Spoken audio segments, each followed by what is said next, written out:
All right, diving right in today. We're tackling Esther Perel and, Oh, mating in captivity. yeah, mating in captivity, reconciling the erotic and the domestic. Yeah. It's all about how we keep things, well, how do we keep things hot in long-term relationships? Especially with all the demands these days, right? Exactly. Like right off the bat, Perel hits us with this kind of this central paradox, right? The things that make us feel secure, familiar, knowing what to expect, that stuff can actually like dampen desire. It's like we need some kind of a mystery, some space, maybe. Like, yeah, a synapse to cross is how Perel puts it. Keeps the spark alive. Yeah, I get that. Eroticism needs a little bit of the unknown. If things are too predictable, well, that can get boring, feeling stuck. And who finds that exciting? So how do we manage wanting both the security and the spark? Pearl says it all comes down to Yeah. like how much uncertainty we can handle in love. Oh, that's good. Because too much uncertainty, that just makes you anxious. But too much predictability, well, we talked about that, boring. Finding that sweet spot, that's Yeah. got to be the key. She actually tells this story about Adele and Alan. They've been together forever, comfortable, but Adele feels the passion fading. But then she sees Alan at this conference, totally out of their normal routine. Yeah. And suddenly she's attracted to him again. Like he's this interesting guy, not just her husband. Wow. Just that distance, seeing him outside their shared life, like reawaken that desire. Yeah. Makes you think, right, how often do we accidentally kill the excitement by only seeing our partner in like their everyday roles? And it brings up a bigger question, doesn't it? How much of all the changes in how we view love and sex, over time shaped your ideas about what a relationship should be? Like think about it. How does all that affect what you look for in a partner or how you act in your own relationships? It's crazy how much has shifted, even just in recent history. I mean, Peril traces this whole evolution, how romantic love brought passion and marriage together, and then bam, the sexual revolution changed everything again. Yeah. It went from duty and, having kids to wanting it all, security and amazing sex, no pressure, right? Right. Perel calls it, what does she call it? Oh, yeah, the era of pleasure. Like, being satisfied sexually is a right, not some bonus. I feel like that explains why couples feel so much pressure now. And then we get stuck thinking that talking about our feelings is like the only way to connect deeply. Oh, for sure. Like, we have to analyze every emotion and be on the exact same page through, endless conversations. Been there. But Pearl says, hold on. There's more to it than that. She talks about bilingual intimacy. So partners express love in different languages. Yeah. Words, actions, touch. Makes sense. If we're only paying attention to words, we might totally miss other ways our partner's trying to connect. It's like, Mitch and Laura. He wants physical closeness, not just sex, but touch as a way of, like, showing love. But Laura thinks it's only about sex, missing the deeper meaning. She's only fluent in one love language, you could say. Well, And that leads to problems. It shows how important it is to recognize all the nonverbal ways we express love, too, and realize our partner might have a totally different love language than we do. that makes me think about power dynamics and intimacy, Mm-hmm. especially in the bedroom.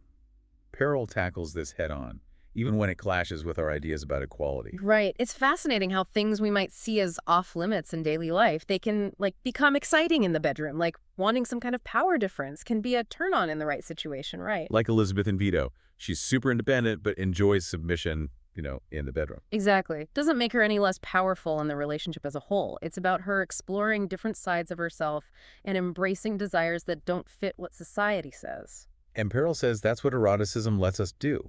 Explore those, like taboo desires in a safe way within a relationship. It's stepping out of our usual roles to try something new. Yeah, and that connects to a bigger point. Freedom is crucial for desire. Not just trying new things sexually, but being our true selves in a committed relationship. Having our own space, interests, individuality, it can actually make the connection stronger. Ryan and Christine, their story shows this. They felt trapped in their quote-unquote perfect life. Desire was gone until they admitted it. And then, by being more themselves again, boom, the spark came back. So it's like needing space to breathe before you can come back together, with that passion. Hurl saying we got to keep cultivating that sense of freedom throughout the relationship, or else resentment builds up, feeling stifled, kills desire. Feels like this constant dance, right, between closeness and distance, security and adventure. That balance is what keeps the fire burning.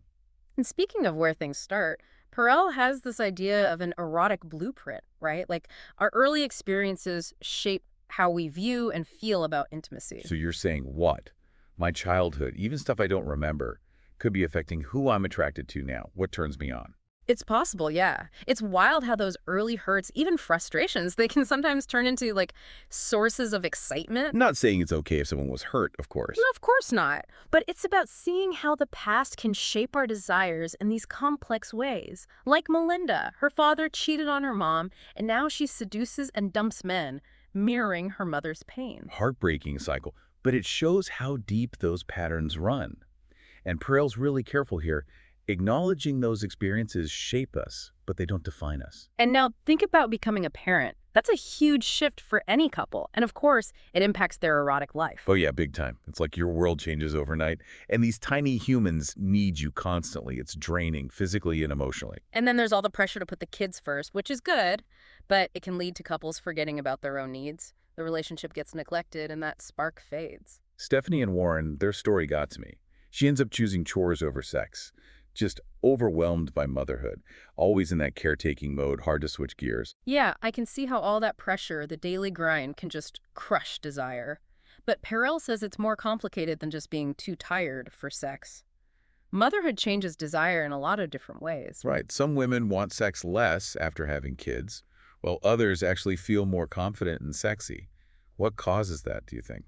Well, sometimes the demands, physical and emotional, they can drain you, make you feel disconnected from, like, your sensual self. But for others, motherhood is empowering. They accept their bodies more, feel more sure of themselves, and that actually leads to a better sex life. So it's not the same for everyone. Which brings up something else Pearl says we need to be more open about.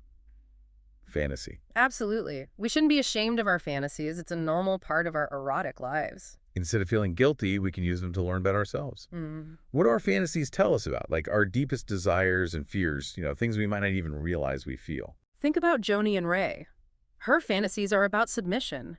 Turns out they're connected to her anxiety about asking for what she needs in the relationship. It's not about literally doing what's in the fantasy. It's about figuring out what it means. Like a secret language we got to learn to understand. Peril even says we should think about our own fantasies, not to judge ourselves, but to gain self-knowledge. What are your fantasies trying to tell you? What hidden desires or anxieties are they pointing to? Speaking of things we sometimes keep hidden, let's talk about infidelity. It's a tough one, but it's real for a lot of couples, and Peril dives right into how complicated it is. Yeah, it's a really difficult topic. But Peril points out that people have affairs for lots of reasons. It's not always because they don't love their partner anymore. Sometimes it's about finding something that's missing in the relationship, or a reaction to feeling trapped or suffocated. Now, affairs can definitely hurt, do a lot of damage, but Peril also helps us understand the motivations behind them. And sometimes they can even be a wake-up call for a struggling marriage. Doug and Zoe's story really shows that. Doug's affair made him face what he wasn't getting in his marriage, and he ended up putting more effort into the relationship. Not the ideal way to get there, but it did force them to deal with some underlying issues. Yeah, sometimes we need a jolt to see what's not working and to make changes so we can reconnect. It's easy to get lost in the day-to-day. And forget to nurture the parts of the relationship that need attention. And that leads us to a crucial point that Peril really emphasizes: intentionality. You can't just sit back and wait for that spark to come back by itself. It's like if you want a beautiful garden, you have to take care of it.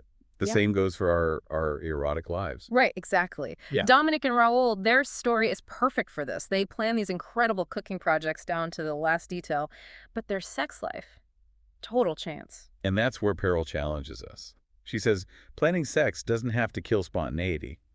In fact, putting effort into our erotic lives can be liberating. It's about making it a priority, giving it space. That can reawaken desire and deepen the connection with our partner. Like anything else we care about, we got to put in the work if we want it to thrive. Absolutely. So as we wrap up this look at Perel's work, what does it all mean for you and your relationships? I think what really struck me reading Perel is how she blows apart this myth that passion and commitment can't coexist. It's not like you have to choose, is it? It's more like understanding that desire in a long-term relationship.